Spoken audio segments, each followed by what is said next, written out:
comment révolutionner et relever les niveaux et optimiser la gestion au sein des universités grâce au numérique? Nous allons essayer d'analyser cette petite thématique avec Madame Joséphine Kingombe. Bienvenue. Merci pour l'accueil. Vous êtes administratrice de Sigug Technologies. C'est quoi d'abord Sigug Technologies? Sigug Technologies, c'est une entreprise de développement de logiciels. Évidemment basée à Kinshasa, mais qui aussi offre ses services un peu partout dans le monde, en Afrique aussi. Voilà. Et vous êtes beaucoup plus basé dans les universités, c'est ça? En effet, nous avons un produit que nous avons mis en place. C'est quoi ce produit? Futuris. Alors le produit, c'est un produit d'aide à la gestion complète des universités. Parce qu'on a eu le temps, évidemment, d'observer, évidemment, le système de gestion qu'il y a dans le monde des universités, ici à Kinshasa, qui, bizarrement, n'est pas très différent de ce qu'il y a à Luanda, de ce qu'il y a à Brazzaville. Alors, par rapport à ça, nous sommes donné cette peine, nous sommes donné cet objectif de mettre en place une solution de gestion complète, donc tout en un des universités. Voilà. Oui. Alors, par rapport à ça, qu'est-ce qu'aujourd'hui ces universités peuvent certainement bénéficier de vos services? Pardon? Les services tels qu'il est, il est là, Futuris, oui. C'est ça, c'est ça, vos services. Alors, vous parlez des innovations.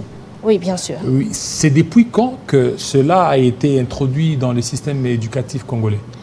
Bon, en termes d'innovation, nous avons d'abord réuni un groupe d'experts qui ont évidemment une expérience de plus de 20 ans.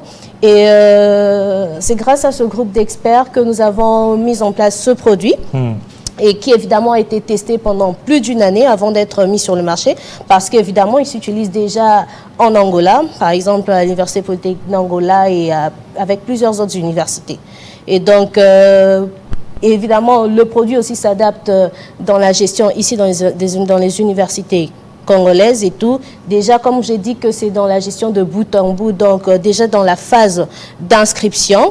Donc, vous imaginez le scénario, c'est-à-dire que lorsque le logiciel est intégré dans une université déjà dans la phase... Ça aide à quoi d'abord ce logiciel? Voilà, c'est dans la gestion complète comme on l'a dit. Donc, quand vous imaginez tout ce qu'il y a comme service, tout ce qu'il y a comme scénario, évidemment, nous aidons dans la centralisation des données. Donc, nous prenons tout cela, nous mettons dans un seul package. Et donc, c'est pour ça que je dis déjà à la phase d'inscription de l'étudiant, dans les paiements des frais, dans la passation des examens, parce que l'examen peut être fait aussi à distance comme sous d'autres cieux. Évidemment, dans l'enregistrement des étudiants, dans la délibération et tout ce processus. Nous avons même un outil d'aide pour les cours à distance, la bibliothèque virtuelle. Tout ce process, nous mettons ça dans un seul package, histoire de centraliser les données. Alors, c'est une émanation congolaise ou étrangère, sud-africaine? Évidemment, c'est une émanation congolaise parce que faut quand même reconnaître... Tout à l'heure, vous avez parlé de l'Angola. Oui, en termes... l'Angola, est-ce qu'il y a d'autres pays qui ont utilisé ces services Futuris? Oui, nous avons aussi le Congo-Brazza. Alors, lorsqu'on parle d'émanation congolaise, évidemment, c'est, comme je vous ai dit, c'est un groupe d'experts congolais qui se sont réunis parce que, évidemment, nous ne manquons pas de tête dans notre pays. Des personnes qui ont ce souci d'innovation. Alors, c'est dans ce sens-là que nous sommes réunis, nous avons proposé un produit et nous avons constaté que le problème lié à l'université n'est pas seulement à Kinshasa, n'est pas seulement au Congo. Ce problème, c'est le même constat un peu partout. Vous voyez, du point de vue numérique, hein, si je dois donner l'exemple et tout, Luanda est quand même assez poussé au niveau développement du numérique. Oui. Mais vous remarquerez que même au niveau de Luanda, ils ont des sérieux problèmes liés à la délibération, alors que nous, notre système permet de faire la délibération en quelques secondes. Pourquoi? Parce que nous avons déjà les étudiants qui sont enregistrés, nous avons les cours, nous avons les professeurs, nous avons toutes les données qui aident à rassembler et en un seul bouton, vous avez évidemment les critères de délibération qui sont déjà enregistrés. Donc en un seul bouton, vous avez votre grille de délibération qui est disponible. Et là, évidemment, ça a déjà été vérifié plusieurs fois, il n'y a pas d'erreur. C'est sans erreur. Vous voyez? Et donc, ça veut dire que lorsque vous allez un peu partout, on vous dit que nous, notre problème ici, c'est la délibération. Nous avons un sérieux souci dans le paiement. Nous avons un sérieux souci, nous sommes incapables d'estimer de manière exacte le nombre total d'étudiants, vous vous rendez compte qu'au-delà d'être un souci lié au Congo, c'est un souci de plusieurs pays. Alors pourquoi ne pas proposer aussi à d'autres États? Voilà, donc vous êtes beaucoup plus intéressé aux universités que dans d'autres secteurs. Oui, nous en faisons un cheval de bataille parce que, vous savez, ce qui fait que nos universités soient quand même cotées au rabais, c'est aussi la gestion.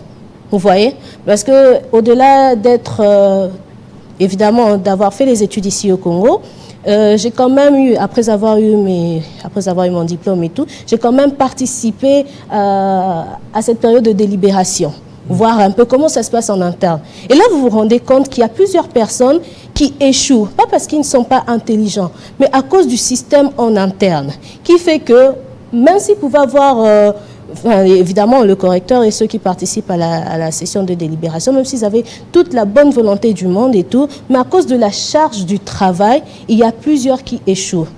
Vous voyez? De même aussi, il y a d'autres qui échouent, bien qu'ils aient payé, mais aussi vu qu'il y a un nombre élevé d'étudiants, on ne sait pas reconnaître s'il a réellement payé ou pas. Même s'il présente sa grille, le bordereau de paiement, mais cela ne suffit pas parce qu'au niveau de l'université, on ne retrouve pas son papier, son bordereau de paiement, vous voyez?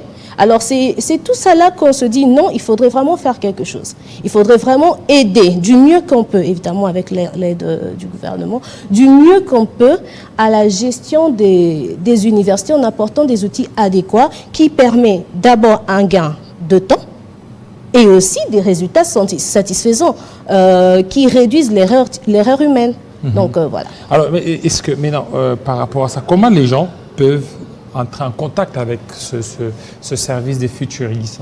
Évidemment, nous avons mis en place un site web qui permet aussi à ceux qui le veulent aussi de pouvoir tester, parce qu'il y a une partie démo qui te permet de tester.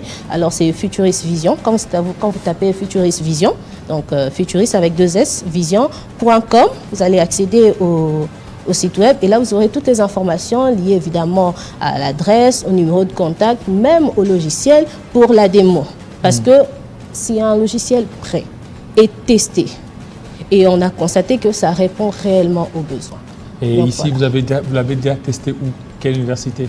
Ici, nous avons déjà testé à l'Université pédagogique nationale. UPN? Oui, à la faculté de psychologie pendant une année ferme. Et voilà, évidemment, comme vous le savez, les démarches administratives pour s'être installé dans d'autres universités, bon, c'est ce que c'est. Mais d'autres États, évidemment, en entrant en contact avec nous, se sont rendus compte du potentiel qu'il y a.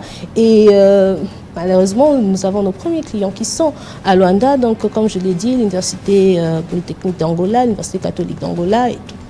Donc, voilà. Voilà, merci beaucoup. Donc ça, c'est un logiciel congolais avec plus de 20 experts. 20 ans d'expérience. 20 ans d'expérience, effectivement. Des experts. Alors, essayez ces logiciels, ça vous fera énormément du bien. Alors, bien sûr. C'est quoi les sites, vous avez dit? Pardon? w.futurist? Oui, Futurist Vision. Futurist avec 2 S, vision.com. Voilà, merci. Merci beaucoup, fidèles téléspectateurs. Restez branchés sur Télé 50. Ça ne finit avec Kinshasa Break de ce jour. Restez branchés sur Télé 50. Ne zappez surtout pas parce que d'ici là, vous aurez la grande édition d'Arlette Boutella. Il sera 20h dans l'est de la RDC, 19h à Kinshasa. Portez-vous très bien. À très bientôt.